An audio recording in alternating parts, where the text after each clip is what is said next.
Sveiki, aš Eglė. Mėgstu skaityti įvairius periodinius leidinius, ypač žurnalus.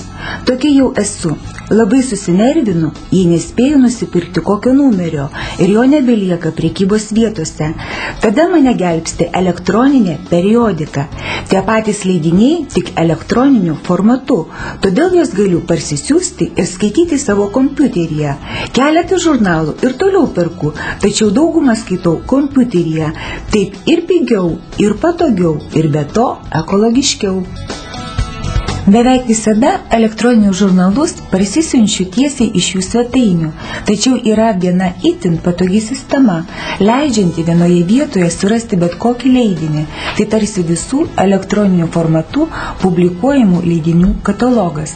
Tuoj parodysiu, kaip juo naudotis.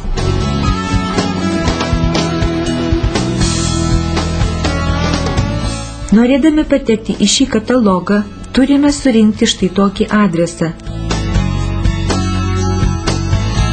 Dabar esame Linos Šarlauskienės kuruojamoje svetainėje. Štai čia katalogo turinys, kur galime pasirinkti dominančią leidinių kategoriją.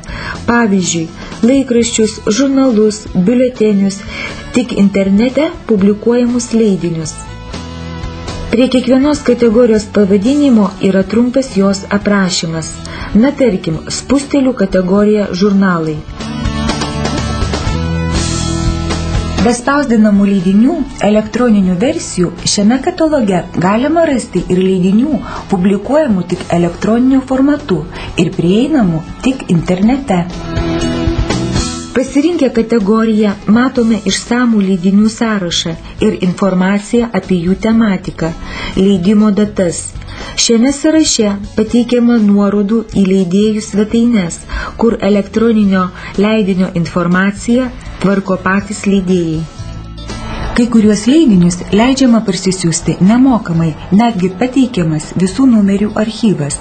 Tačiau yra leidėjų nemokamai leidžiančių perskaityti tik keletą straipsnių ar jų ištraukų, o norint parsisiųsti visą leidinį, tenka mokėti. Kai kurių leidinių elektroninės versijas galima ir užsiprenumeruoti.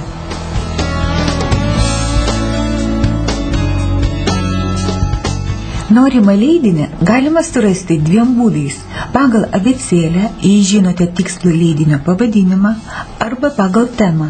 Pasirinkę dominančią temą, taip pat galėsite surasti ir daugiau įdomių leidinių, apie kuriuos galbūt net nebuvote girdėję.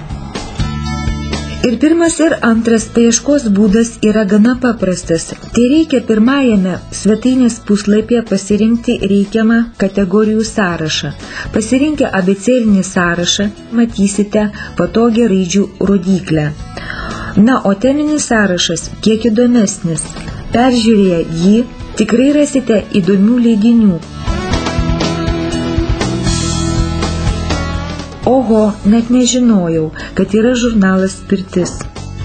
Suraskite naują žurnalą, kurį skaitysite elektroniniu formatu.